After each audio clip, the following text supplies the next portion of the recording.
Hello friends, welcome to our English blog and we are going to show you around the town. हम आपको शहर दिखाएंगे, बधाइयों और साथ के साथ लाइफ से रिलेटेड कुछ इंग्लिश के सेंटेंसेस डिस्कस करते हुए चलेंगे। उनका ग्रामर वगैरह हम आपको साथ के साथ समझाते हुए चलेंगे। तो अभी हम कहाँ जा रहे हैं? तो अगर आपको we are going to market, और ऐसे भी कह सकते हैं we are heading to market. We are heading to market का मतलब है कि हम मार्केट की तरफ बढ़ रहे हैं, और we are going to market का सिंपल सा मतलब है कि हम मार्केट जा रहे हैं। और हम क्यों जा रहे हैं? Why are we going to the market? We going to the market. हम मार्केट क्यों जा रहे हैं? हाँ, हम मार्केट जा रहे हैं। Actually we are going to buy something that we can eat for lunch, यानी कि हम लंच में खा सकें, वो कुछ लेने जा रहे हैं। So we are going to the market to buy something to eat for lunch, यानी लंच वगैरह है, लंच डिनर ब्रेकफास्ट वगैरह जब हम इस्तेमाल करते हैं तो फॉर का इस्तेमाल करते हैं, right? So we are going to buy something to eat for lunch, right? हम लंच में खाने के लिए कुछ लेने के लिए जा रहे हैं and we are riding up the slope. अब हम चढ़ाई पर चढ़ गए, तो स्लोप कहा जाता है चढ़ाई को। So we are riding up the slope. अब हम आ गए हैं हाईवे पर, अप द स्लोप, राइट? और हमारे आगे टिर्री जा रही है, इसको टिर्री कहा जाता है। आपके यहाँ पर क्या कहा जाता है कमेंट सेक्शन में जरूर बताइएगा। ई रिक्शा को हम टिर्री कहते हैं। और जैसे कभी भी हम बातें करते हैं ना, ई रिक्शा में कभी बैठे हो, बस में कभी बैठे हो, प्लेन में कभी बैठे हो।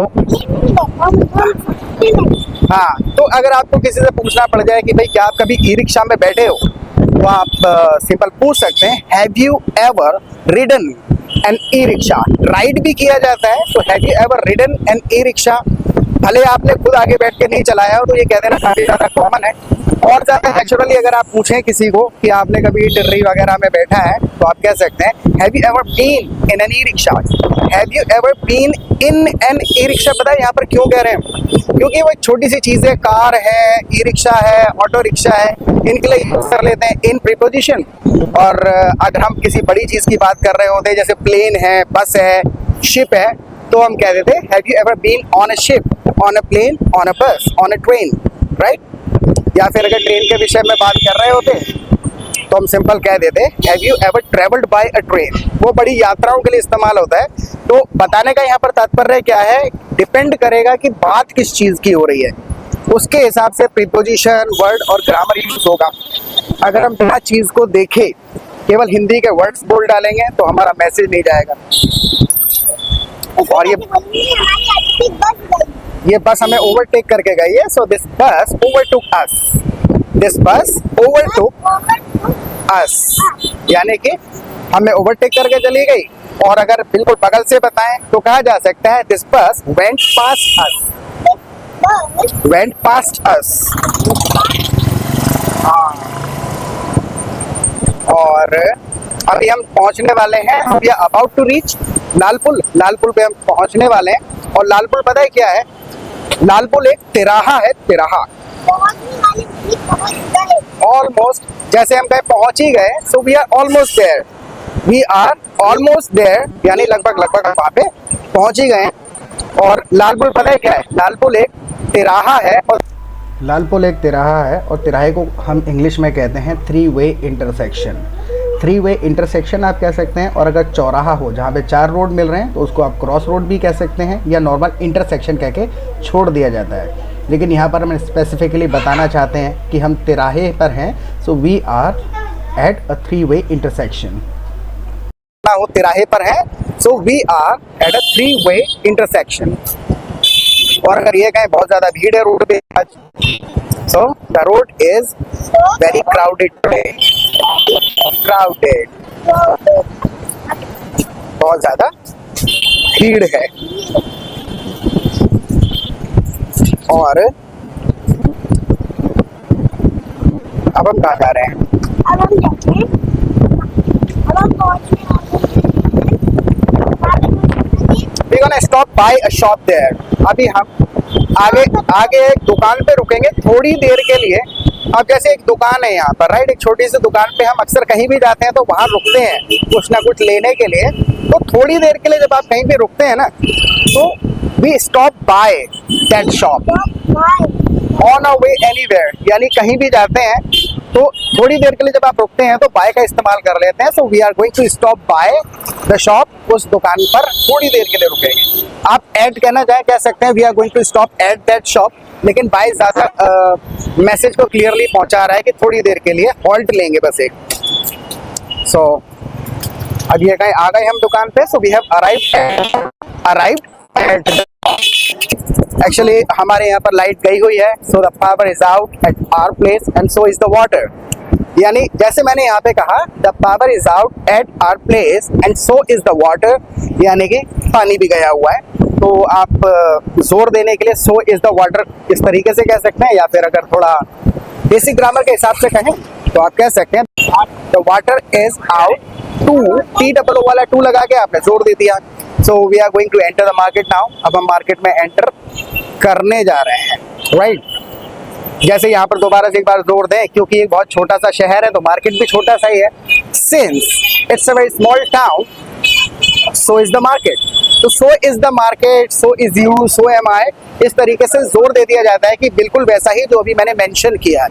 Since Budaun is a very small town and so is the market, वैसा ही मार्केट है। आज भी यहाँ पे पुराने तरीके से सारा सामान बिकता है। जैसे मैं बताता हूँ पुराने तरीके से, किस तरीके से बारातों में सजा के आपको बताशे, बूरा और गुड़ वगैरह हर चीज ऐसे मिल जाएगी। हाँ, और आपस में लड़ते हुए लोग, शोर मचाते हुए लोग भी मिल जाएंगे। और this market is always packed with the people, हमेशा ही, जैसे अगर कहें हमेशा ही इसमें भीड़ रहती है। So this market is always packed with the people, यानी कि लोगों से भरी रहती है। This market is always crowded, इस तरीके से भी आप कह सकते हैं। अब आपने एक लॉजिक लगाया होगा कि अभी तक जितने भी हमने सेंटेंसेस कहे हैं, कहीं भी हमने कोई वो बनावटी ग्रामर इस्तेमाल नहीं करी है जो हम हिंदी से इंग्लिश व्याकरण मिला के सीखना शुरू कर देते हैं। तो जब आप इमेज को देख के डिस्क्राइब करेंगे, बहुत ज़्यादा आसान है इंग्लिश, क्योंकि कुछ नहीं होता ज़्यादा सीखने का। 35 ग्रामर के वर्ड्स हैं और 300 डेली कॉन्वर्सेशनल वर्ड्स हैं जो आप यूज़ करते हैं कॉन्वर्सेशन में। अब जैसे कि मैं आपको दिखाता हूँ, यहाँ पे एक फूलों की मार्केट है, वहाँ पर बहुत सारे फूल वाले बैठे होते हैं।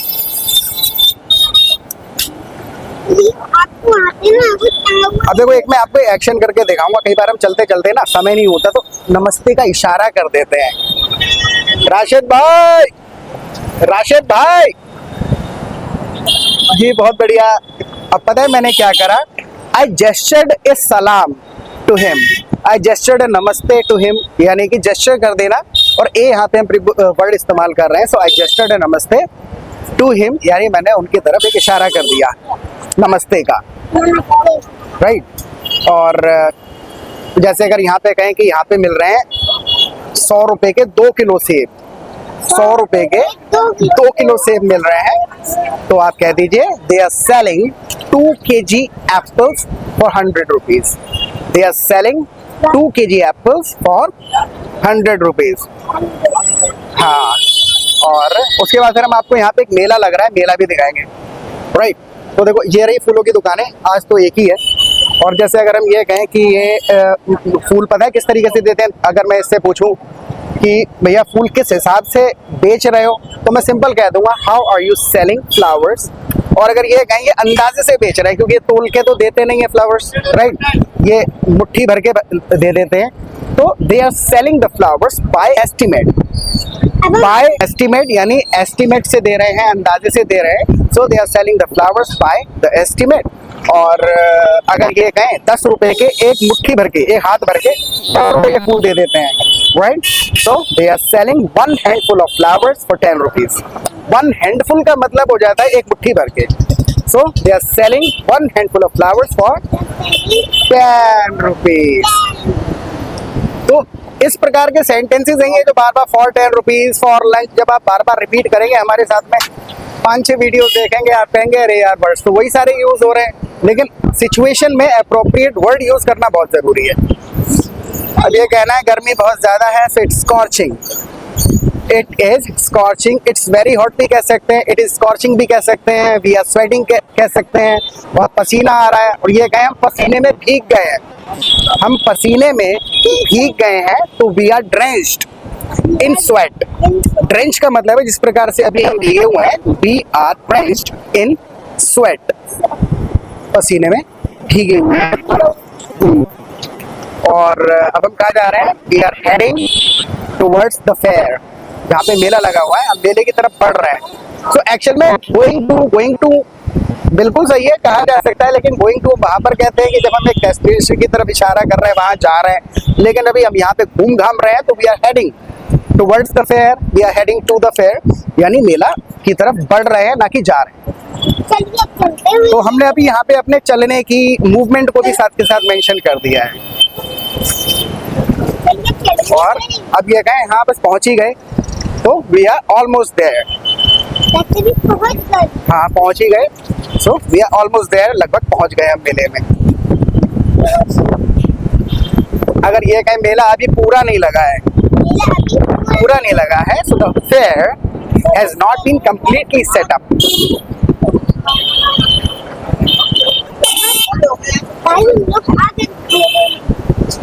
Now we are going to enter the ground. अब हम ग्राउंड के अंदर घुस गए जहाँ पर मेला लगता है। So we have entered the ground where the fair is held, जहाँ पर मेला लगता है। हाँ, और ये रहा मेला। You can see lot of toy shops here, बहुत सारी यहाँ पे खिलौनों की दुकानें हैं। और ये रहे, ये है झूलों वाला सेक्शन। झूलों के लिए कोई स्पेसिफिक वर्ड होता नहीं है, जो गोल गोल घूमते हैं उनको स्पिन्स कह देते हैं, और जो बड़े बड़े होते हैं उनको राइड्स कह देते हैं, राइट। और यहाँ पर होती है रोजाना रात को रामलीला, ये स्टेज है, रामलीला होती है यहाँ पर। एंड अब जैसे छतरी के नीचे से हम अभी गुजर के आए, सो वी पास, देखो बहुत सिंपल है, we passed under the umbrella. देखो अभी अगर कहें कि अभी भी दुकानें लग रही हैं, अभी भी दुकानें लग रही हैं, तो the shops are still being set up. वो तो बात सही है ना, अभी भी लगाई जा रही है कुल मिलाकर के, तो सेटअप किया जाता है, ये टेम्परेरी बेसिस पे ये दुकानें लगाते हैं। So the shops are still being set up, they are still setting up their shops भी कहा जा सकता है। तो ग्रामर वही है घुमा फिरा करके। और इस ग्राउंड का क्या नाम है? Ice cream shop. अरे इस ग्राउंड का नाम है गांधी ग्राउंड, गांधी ग्राउंड। हाँ, गांधी ग्राउंड इसका नाम है। और अगर हम यहाँ पर ये कहने लग जाएं कि यहाँ साल में 2 बार मेला लगता है, हाँ यहाँ पर साल में 2 बार मेला लगता है, तो हेल्ड मतलब होता है लगना वगैरह, तो आपको वर्ड्स सारे पता है, तो आप कमेंट सेक्शन में लिखने की कोशिश करिए कि यहाँ साल में 2 बार मेला लगता है। हाउ वुड यू से दिस इन इंग्लिश? और अरे यार, हम निकले किस लिए थे घर से? अगर हम ये कहें हम घर से निकले किस लिए थे, so what did we come for, ये भी कहा जा सकता है। What did we come for, ये बिल्कुल एक्चुअल में क्या होता है हमारे साथ में ना, हिंदी के वही वर्ड्स यूज करने लग जाते हैं। भावना को समझिए, पूछना यही था मुझे कि what did we come here for, हम आए क्यों थे। अब अगर घर से निकलने के ऊपर बात करें तो हम सिंपल कह सकते हैं what did we leave the house for, what did we leave the house for. और दूसरे तरीके से कहें तो कहा जा सकता है what did we head out for, what did we head out for. और अब हम कहाँ पर पहुंच गए हैं? अगर ये कहें हम सिटी मॉल के पास में हैं, so we are near the city mall, near the city mall. क्योंकि नियर वर्ड के साथ हम कोई प्रीपोजिशन वगैरह यूज करते नहीं है। अगर हम ये कहें सिटी मॉल के बहुत पास में ही है, हम क्लोज वर्ड भी इस्तेमाल कर लेते हैं, so we are very close to the city mall, close के साथ टू। हाँ हाँ, we are very close to the city mall, बिल्कुल पास में पहुंच गए हैं। और ये रहा सिटी मॉल का एंट्रेंस।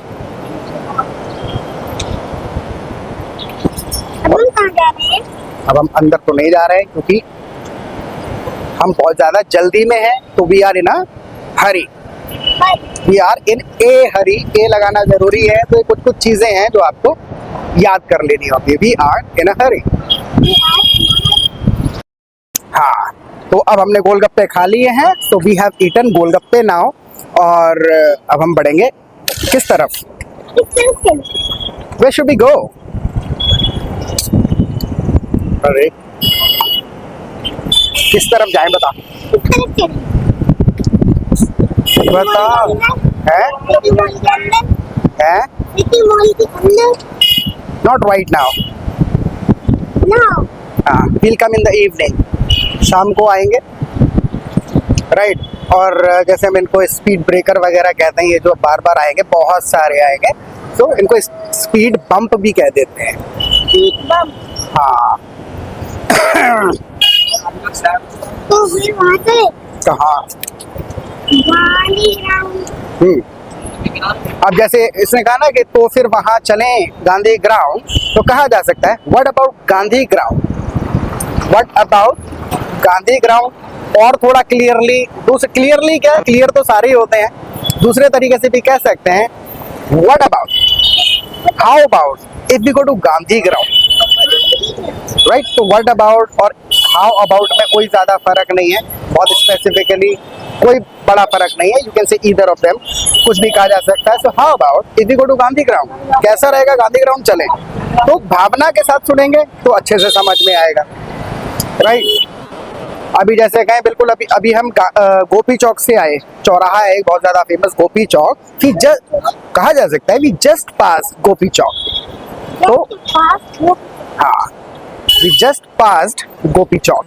जस्ट पास वो हाँ, और आपको सामने आपको एक गेट दिख रहा होगा, श्री मथुरिया स्मृति द्वार। अब उस गेट के अंदर से जब हम गुजरेंगे तो सिंपल सी बात है, will go through that road, will go through that road, यानी कि उसको पार करेंगे, दैट रोड। हाँ, तो अभी तक इतनी बातों से क्या समझ में आया होगा आपको कि बहुत ज़्यादा कॉम्प्लिकेटेड लिटरल ट्रांसलेशन और वर्ड्स नहीं यूज होते हैं ड्यूरिंग द कॉन्वर्सेशन। बस हम अटक जाते हैं क्योंकि हम हिंदी में व्याकरण बहुत ज़्यादा है, इंग्लिश में कम है ग्रामर, लेकिन हम उस व्याकरण की खोजबीन में लग जाते हैं, इस व्याकरण को हिंदी में कैसे, इंग्लिश में कैसे बोलें।